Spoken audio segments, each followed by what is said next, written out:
ஆதன் news நேயர்களுக்கு வணக்கம். நான் உதயாஸ்ரீ. தலைப்புச் செய்திகளை காணலாம். ரம்ஜான் பண்டிகை இன்று உற்சாக கொண்டாட்டம். தமிழகத்தின் பல்வேறு பகுதிகளிலும் மசூதிகளில் திரண்டு இஸ்லாமியர்கள் வழிபாடு. ரம்ஜான் பண்டிகையையொட்டி குடியரசுத் தலைவர் பிரதமர் வாழ்த்து.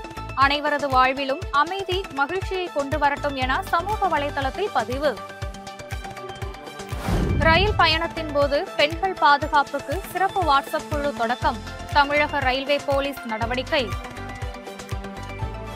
பெண்கள் பெயரில் சொத்துக்களை வாங்கினால் 1% பதிவு கட்டணம் குறைப்பு. தமிழகத்தில் நாளை முதல் அமல். அதிமுகவுடன் கூட்டணி என்ற தனது நிலைப்பாட்டில் எந்த மாற்றமும் இல்லை. பாஜக மாநில தலைவர் அண்ணாமலை திட்டவட்டம். பிரதமர் மோடி பற்றிய உண்மைகளை தெரியாமல் தவேக தலைவர் விஜய் விமர்சித்து இருக்கிறார். நடிகர் சரத்குமார் கண்டனம். தமிழகத்தில் தொடர்ந்து அதிகரிக்கும் கோடை வெயில் தாக்கம் எதிரொலி. 1 முதல் 5ஆம் வகுப்புகளுக்கான இறுதித் தேர்வுகளை முன்கூட்டியே நடத்த பள்ளிக் கல்வித்துறை முடிவு. ரம்ஜான் பண்டிகையையொட்டி 756 குடும்பங்களுக்கு மளிகைப் பொருட்கள் தானம். பேரணாம்பட்டு மனிதநேய மக்கள் கட்சி நிர்வாகிகள் ஏற்பாடு.